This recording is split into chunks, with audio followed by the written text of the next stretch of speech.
Welcome back to Savvy Psychologist. I'm your interim host, Dr. Hendriksen, and I'm happy to say I'll be sneaking in a few more episodes before your new host arrives.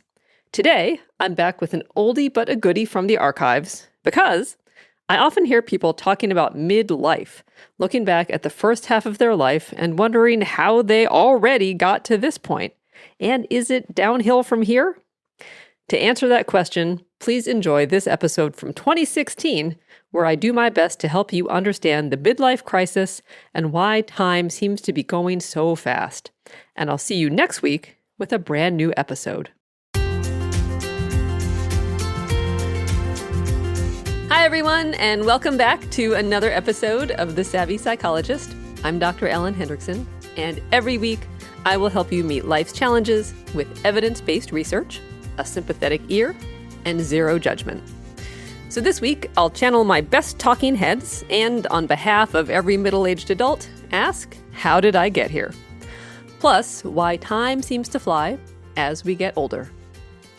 So the midlife crisis, while not an actual diagnosis, is enough of a cultural phenomenon to instantly conjure up images of balding guys in impulsively purchased red sports cars, or women of a certain age getting nipped and tucked. But while not everyone has a wine-soaked midlife crisis accessorized with an Ashley Madison account, there is certainly developmental evidence that middle adulthood, defined as approximately ages 40 to 65, can be a difficult stage. So what is it about midlife that is so challenging? Well, last week in our episode about the quarter life crisis, we talked about Erik Erikson's psychosocial stages of development. And guess what? There is a challenge for middle adulthood as well. It's the 7th of the 8 life stages, and it's called generativity versus stagnation. And as the name implies, the challenge is to be productive, to give back through a career, to be active in our community, raise good kids to send forth into the world, or otherwise care for those around us. Anything that benefits others falls into the generativity bucket. Stagnation, on the other hand, is being self-absorbed, taking more than you give, or choosing not to contribute. So therefore, health problems that keep you from giving don't count against you here. But stagnation, predictably, leads to feeling disconnected or alienated, which in turn can set the stage for crisis. But you don't have to have been navel-gazing for a couple of decades to have a crisis.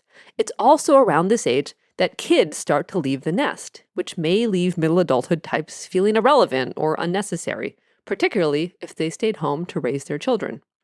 Likewise, you may be giving back actively, but still have regrets, like not completing school or pursuing a dream.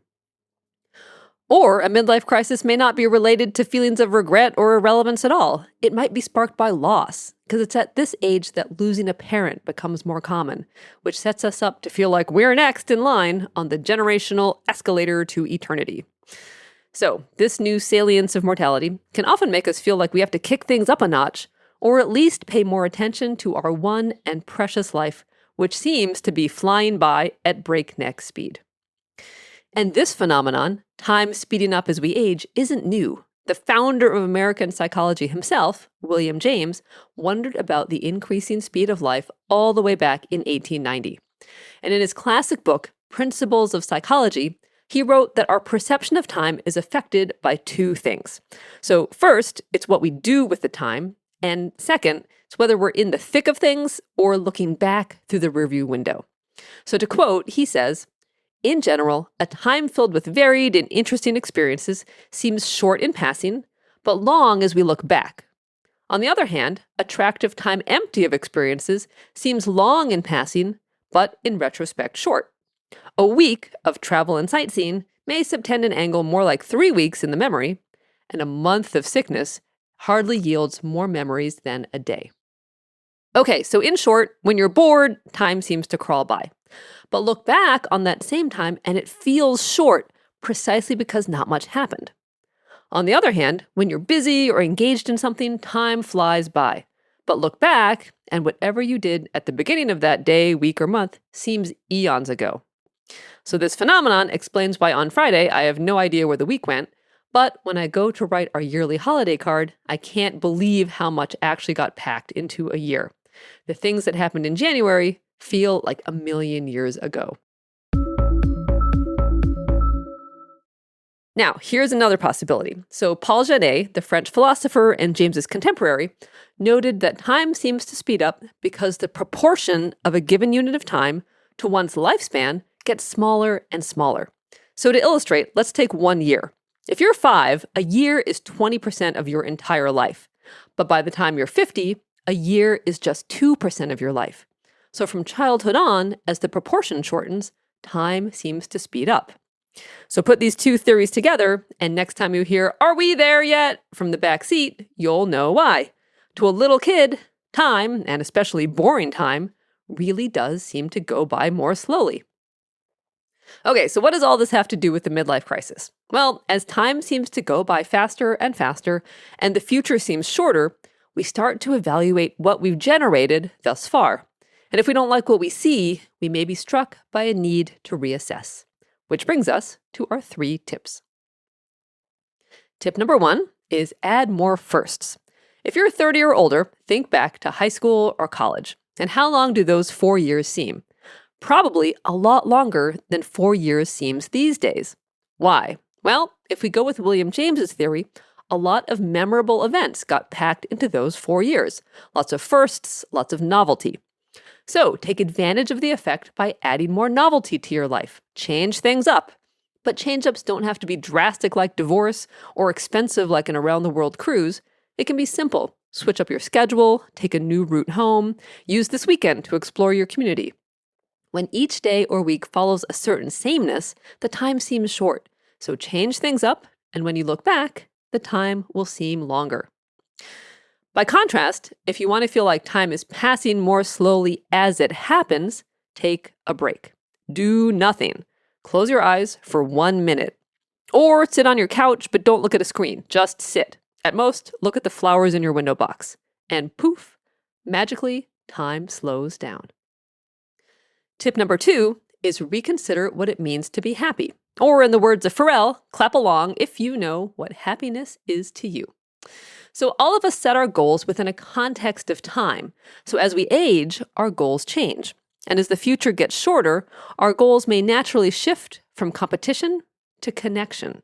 Spending time with family and friends, seeing the world, or pursuing small pleasures, the things that create fulfillment rather than, say, victory or excitement, start to take center stage. Okay, to back this up with some science, a 2013 study out of Stanford surveyed 136 people ages 18 to 93 about feeling good.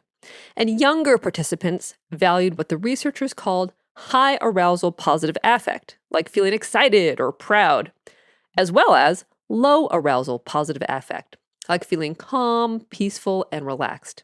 However, older participants increasingly preferred low arousal positive affect. And what's more, they achieved it more often than the youngsters, indicating that as we age, happily, the gap narrows between how we want to feel and how we actually feel. Which brings us to tip number 3, know the best is yet to come. So there's a phenomenon called the happiness curve, where happiness over the lifespan is roughly the shape of a U. Our happiness is generally high in childhood, but declines over the first couple of decades of adulthood and hits bottom on average in the mid-40s. But after that, happiness starts to increase with age, and many people report being happiest in life in old age. A 2011 study, also out of Stanford, followed nearly 200 people ages 18 to 94 for 10 years and found that people reported not only better emotional well-being over time, but also greater emotional stability. So more happiness and less drama, those are definitely 2 things worth aging for. You can check out Paul Janet's 1897 theory of time speeding up in a 2016 way. On Facebook, I'll share a link to an interactive graphic by German artist Maximilian Kiener that makes this point beautifully. It takes a lot of scrolling, but that's the point. You can also find a link in the show notes. If you enjoyed today's episode, come on over to Substack and join the community at my newsletter, How to Be Good to Yourself When You're Hard on Yourself. It's free, plus you'll find lots of resources for those of us who are wired to be our own worst critic. I'd love to see you there. Just search for How to Be Good to Yourself When You're Hard on Yourself or my name, Ellen Hendriksen. See you over on Substack. Savvy Psychologist is a quick and dirty tips podcast.